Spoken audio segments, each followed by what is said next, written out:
बिस्मिल्लाहिर्रहमानिर्रहीम। अस्सलाम वालेकुम नाज़रीन, आप यूट्यूब चैनल देख रहे हैं। मैं इमरान खान हूँ। लेटेस्ट इन्फॉर्मेशन है मैं आपके साथ शेयर करने जा रहा हूँ। भारत लगातार पाकिस्तान के ऊपर हमलों पर हमले कर रहा है।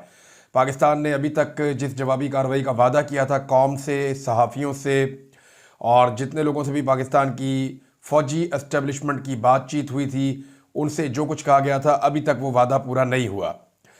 भारत ने जो अभी लेटेस्ट अटैक किए हैं उनमें उसकी हिम्मत इतनी बढ़ गई है कि लाहौर में, गुजरावाला में, गुजरात में डिंगा के इलाके में एक ड्रोन गिरा है, सियालकोट में, चकवाल में, जबकि घोटकी में, सिंध में भी जो है वो ड्रोन हमला किया गया है। भारत ने पाकिस्तान के मुख्तलिफ इलाकों में ड्रोन भेजे हैं। ये बड़े साइज़ का ड्रोन है, इसका साइज़ लगभग कुछ 6 फुट के करीब बताया जाता है और ये बॉर्डर क्रॉस करके पाकिस्तान के अंदर दूर तक इलाकों में घुस गए हैं। यानी ड्रोन जो हैं वो सियालकोट को क्रॉस करते हैं, फिर गुजरावाला आ जाते हैं, गुजरावाला को क्रॉस करते हैं, वहाँ पे धमाके सुने गए बड़े ज़ोरदार किस्म के। उसके बाद ड्रोन ने मिसाइल हमले किए, फिर ड्रोन को जो है वो गिराया गया। ड्रोन जाकर डींगा में गिरा है और गुजरात में भी ऐसे ही रिपोर्ट हुआ है, जबकि सियालकोट के अंदर भी एक ड्रोन गिरा है। चकवाल में एक ड्रोन पहुंच गया। यानी ये तो बहुत दूर दराज का इलाका है चकवाल का, इसके साथ तो कोई इंडियन बॉर्डर लगता भी नहीं है और चकवाल तक पहुंचने के लिए सैकड़ों किलोमीटर का ड्रोन को सफ़र तय करना पड़ा बॉर्डर क्रॉस करने के बाद। और फिर पता चला कि चकवाल में भी एक भारतीय ड्रोन गिराया गया है और उसका मलबा भी अब नज़र आ रहा है। सोशल मीडिया पे ये सारी चीज़ें दिखाई जा रही हैं। घोटकी सिंध, वहाँ पे भी जो है वो एक ड्रोन हमला हुआ है और उसके बाद ड्रोन को गिरा दिया गया है। और ये जो ड्रोन घोटकी सिंध में गिरा है इसके मनाज़र भी सोशल मीडिया पे इस वक्त अवेलेबल हैं। लाहौर में ड्रोन दाखिल होता है बॉर्डर से और बॉर्डर के पार से उसको कंट्रोल किया जा रहा था। बकौल जो पंजाब पुलिस है उन्होंने अब तक ये इतला दी है और अब तक जो सिक्योरिटी ज़राए हैं वो ये बता रहे हैं कि बॉर्डर के उस तरफ से ये ड्रोन्स कंट्रोल किए जा रहे थे। लाहौर में जो ड्रोन आया उसने वॉल्टन कैंट के इलाके को क्रॉस किया। यहाँ लाहौर में एक पुराना एयरपोर्ट है, ये पहले ये एयरपोर्ट हुआ करता था और उसके बाद फिर जो नया एयरपोर्ट बना वो अभी एयरपोर्ट है, उसका रनवे भी बहुत बड़ा है। तो ये एक पुराना एयरपोर्ट है। यहाँ पे इसके एक हिस्से के ऊपर अस्करी 5 बना हुआ है। यहाँ पे फौजी जो है वो इमारतें बनाई गई हैं। दूसरी तरफ जो है वो फाल्कन सोसाइटी है, यानी एयरफोर्स वालों ने अपनी वहाँ पे एक सोसाइटी बनाई हुई है। यानी आपको पता है पाकिस्तान की फ़ौज का ये बहुत कारोबार है सोसाइटीज़ का और रियल स्टेट का। तो एक एयरफोर्स ने यहाँ सोसाइटी बनाई हुई है और एक सोसाइटी अस्करी 5 वो भी यहाँ पे उसके फ्लैट्स मौजूद हैं, कुछ घर भी वहाँ पे मौजूद हैं। और उसके अलावा यहाँ पे अभी एक कोई कमर्शियल भी एक्टिविटी आजकल शुरू की जा रही है इन्वेस्टमेंट के हवाले से। यहाँ पीछे जो है वो एक नेवल की कुछ तनसीबात है, नेवल कम्प्लेक्स है। ज़राए ये बता रहे हैं कि वहाँ पे अटैक किया गया है और ये ड्रोन हमला है। 2 धमाके लाहौर में ज़ोरदार तरीके से हुए, उसके बाद सायरन बजना शुरू हो गए। सायरन की आवाज़ आने के बाद फिर जो है वो एक धमाके की और आवाज़ सुनाई दी, तो ये पता चला कि अब ड्रोन जो है उसे गिरा दिया गया है। बहरहाल 3 धमाके हुए लाहौर में भी, गुजरावाला में 2 बड़े धमाके हुए, उसके बाद डिंगा में जाके वो ड्रोन गिरा, सियालकोट में एक ड्रोन गिरा और उसके बाद एक ड्रोन जो है वो घोटकी में गिरा है। ये क्या सूरत हाल है, हम इसका कोई अंदाज़ा भी नहीं लगा सकते थे इससे पहले, या तसव्वुर भी नहीं कर सकते थे कि भारतीय ड्रोन इस तरह से दंदनाते हुए पाकिस्तान में दाखिल होंगे, जहाँ दिल करेगा वहाँ पर अटैक करेंगे, अपने मिसाइल और अपने रॉकेट फायर करेंगे और उसके बाद उन्हें गिरा दिया जाएगा। देखिए, ड्रोन एक ऐसी चीज़ है जिसके अंदर कोई भी पायलट नहीं होता और ये कोई जहाज़ की तरह महंगा भी नहीं होता। इंडिया जो है वो रोज़ाना के हिसाब से भी अगर आप उसके 30-40 ड्रोन तबाह करते रहें तो इससे उन्हें फ़र्क कोई नहीं पड़ता इंडिया को। वो इतना पैसे वाला मुल्क है और ड्रोन जो है वो इतना महंगा होता भी नहीं है।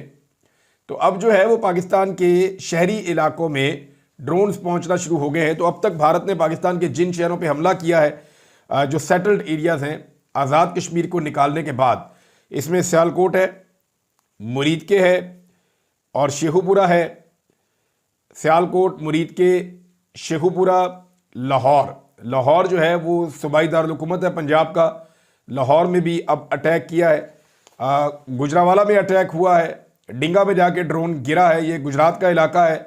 और चकवाल, यानी 7 ऐसे शहर हैं पंजाब के जहाँ पे सेटल्ड एरिया है और बहावलपुर एक अलग 8वां शहर वो है और एक घोटकी सिंध ये 9वां शहर है। तो पाकिस्तान के सेटल्ड एरियाज़ में 9 शहरों में भारत ने अब तक जो है वो हमले किए हैं मिसाइल के। ड्रोन के ज़रिए से और तैयारों के ज़रिए से। भारत को इतनी हिम्मत कैसे हो रही है? क्या उसे पूरा यकीन है कि पाकिस्तान जवाब नहीं देगा? क्योंकि पाकिस्तान ने जवाब देना था। कल शाम की बात है, एयरवाई के ऊपर एक टाउट बैठा हुआ था और वो गप्पे छोड़ रहा था। उसने ये दावा किया कि भारत ने किसी दोस्त मुल्क की साथ बातचीत की है और पाकिस्तान को ऑफ़र कराई है कि हम सिंध तास का जो मुआहदा है उसको बहाल कर देते हैं, पाकिस्तान हमारे ऊपर जवाबी हमला ना करे। तो उस पर पाकिस्तान ने कहा जी नहीं, हम 370 भी अब आपसे बहाल करवाएंगे। तो फिर उसके बाद अगर इंडिया ना माना तो इंडिया के ऊपर चंद घंटों में उसको धूल चटा दी जाएगी और बड़ा खौफनाक हमला इंडिया के ऊपर होगा। वो चंद घंटे फिर गुजर गए। अब तक लगभग जब मैं वीडियो रिकॉर्ड कर रहा हूँ तो 36-37 घंटे गुजर चुके हैं भारत ने जब मिसाइल हमले पाकिस्तान के ऊपर किए थे। दूसरा दिन चढ़ गया है, बल्कि अब तो ख़त्म होने वाला है। तो 2 दिन ख़त्म होने वाले हैं। पाकिस्तान ने अब तक भारत को जवाबी हमला नहीं किया। सिर्फ पाकिस्तान ने भारतीय तैयारे गिरा के अपना दिफा किया था, लेकिन जो जवाबी कार्रवाई है उसका हक पाकिस्तान महफूज रखता है। पाकिस्तान के DG ISPR ने भी कहा है और ये बात शुरू में पाकिस्तान की नेशनल सिक्योरिटी कमेटी से भी कही गई थी कि हम हमला करेंगे। लेकिन फिर अमेरिका की तरफ से दबाव आया, दुनिया की तरफ से दबाव आया, तो हमने देखा कि जो अर्दली हुकूमत है उसकी बुज़दिली हमें नज़र आना शुरू हो गई कि अर्दली बुज़दिली दिखा रहे थे और बजाय कि वो बात करते कि भारत ने जारहियत की, हम उसका मुंह तोड़ जवाब देंगे, वो कहना शुरू हो गया कि जनाब जितनी हमें मार पड़ गई ठीक है, भारत ने अपना गुस्सा निकाल लिया, हमला कर लिया हमारे ऊपर। कहने का मतलब तो यही था ना। तो अब भारत हमें कुछ ना कहे तो हम भी भारत को कुछ नहीं कहेंगे। तो भारत अब पाकिस्तान को इस ऑफ़र को भी उन्होंने रद्द कर दिया और उन्होंने एक मरतबा फिर पाकिस्तान के सेटल्ड एरियाज़ में अटैक किया है। पाकिस्तान को अमेरिका और मगरबी ममालिक की बात को क्या अब मानते रहना चाहिए? पाकिस्तान की एस्टेब्लिशमेंट को इस दबाव को अपने ऊपर लेना चाहिए, क्योंकि अब सारी चीज़ जो है वो जनरल आसिम मुनीर के ऊपर जा रही है और इसके लिए कसूरवार कोई और नहीं है, जनरल आसिम मुनीर खुद हैं। अगर सिविलियन की आदत ये सारी जिम्मेदारी अपने ऊपर लेती जंग की माहौल की और ये सारे खराबे की, तो वो जिम्मेदार होते। लेकिन आसिम मुनीर साहब ने इस माहौल में अपनी प्रोजेक्शन और प्रमोशन बहुत बड़े पैमाने पर करवाई। यानी न्यूयॉर्क टाइम के अंदर जो है वो एक आर्टिकल भी लिखवाया गया, पाकिस्तान के मीडिया को मजबूर किया गया कि वो हेडलाइन चलाएं उस आर्टिकल की। फिर उसमें से मनपसंद लाइनें निकाल के उनके ऊपर जो है वो हेडलाइंस चलाई गई और फिर बहुत सारे टाउट्स हैं वो बैठ कर कह रहे थे कि आसिम मुनीर साहब लोहे के बने हुए हैं, उनके असाब इस तरह के हैं, उनकी शख्सियत इस तरह की है, उनका किरदार इस तरह का है। तो उन्होंने अपनी इतनी तारीफ़ें करवाई हैं आसिम मुनीर साहब ने कि ये सारी जंग अपने सर पे ले ली है। अब इसका जितना भी जवाब है वो आसिम मुनीर साहब को देना पड़ेगा और उनके लिए मुश्किलात बढ़ेंगी, क्योंकि अब उन्हें कश्मीर भी आज़ाद करवाना है। ये उनका एक नारा है कि कश्मीर बनेगा पाकिस्तान, तो ये मौका उन्हें मिल गया है। जबकि झूठी खबरें चलाने वालों ने आसिम मुनीर साहब के खाते में 124 इंडियन पोस्टें भी डाल दी हैं कि जनाब कोई हमने उनके आधा दर्जन के करीब ब्रिगेड हेडक्वार्टर्स तबाह कर दिए इंडिया के। 124 जो है वो इंडियन चेक पोस्टें भी पाकिस्तान के आर्मी चीफ के खाते में डाल दी हैं कुछ टाउट्स ने, और 7 तैयारे भी पाकिस्तान आर्मी चीफ के खाते में डाल दिए हैं टाउट्स ने। और ये भी कह दिया है कि आधा कश्मीर तकरीबन फतह हो गया है, बारामूला तक हम घुस गए हैं, और दूसरी तरफ कह दिया जनाब इधर से अमृतसर भी हम पहुंच गए हैं। तो इस तरह की कहानियां, और दर्जनों के करीब जो भारतीय फौजी हैं उनको हमने कैदी भी बना लिया है। अब ये सारी चीज़ें जिन लोगों ने कही हैं उन्होंने आर्मी चीफ के साथ जो है वो तारीफ करने के चक्कर में उनके साथ नेकी नहीं की, बल्कि उनके साथ जुर्म किया है और उनको मुश्किल से दो चार किया है। अब पाकिस्तानी जो है वो उसी तरह की कारकर्दगी का मुजाहरा चाहते हैं जिस तरह के दावे किए गए थे। पाकिस्तान के मीडिया को और दीगर लोगों को ये कहा गया था आर्मी की जानिब से, उनकी आला क़यादत की जानिब से, कि जनाब बहुत अटैक जो है वो हम भी करेंगे और 8 अटैक हम करेंगे। हमने जो इलाके हैं, जो एरियाज़ हैं, उनको लॉक किया हुआ है और हम हमला कर देंगे, हम सोचेंगे नहीं। लेकिन उस वक्त से लेकर अब तक पाकिस्तान ने वो हमला नहीं किया। अब ये ड्रोन्स पाकिस्तान में क्यों आ रहे हैं, किसके पीछे आ रहे हैं? देखिए, मैंने क्राइम रिपोर्टिंग की है और वॉर रिपोर्टिंग भी की है, तो कुछ चीज़ों का तो मुझे आइडिया है। इंडिया ये ड्रोन्स जो भिजवा रहा है, मैं इन इलाकों को भी जानता हूँ, इन एरियाज़ के बारे में मुझे कुछ ऐसी चीज़ें पता हैं जो मैं अभी डिस्क्लोज़ नहीं करना चाहता। लेकिन ये बात ठीक है कि इंडिया बहुत मुमकिन है कि अपने कुछ टारगेट्स के पीछे आ रहा हो। इंडिया ने गुज़िश्ता चंद सालों में, यानी 2021, 22, 23, 24, 25 में, इन सालों में 3-4 सालों में इंडिया ने अपने बहुत सारे टारगेट पाकिस्तान में हिट किए हैं। यानी ऐसे लोगों को इंडिया ने पाकिस्तान में कत्ल किया है जो खालिस्तान के हक में थे या जो इंडिया में कश्मीर में जहाद के हक में थे।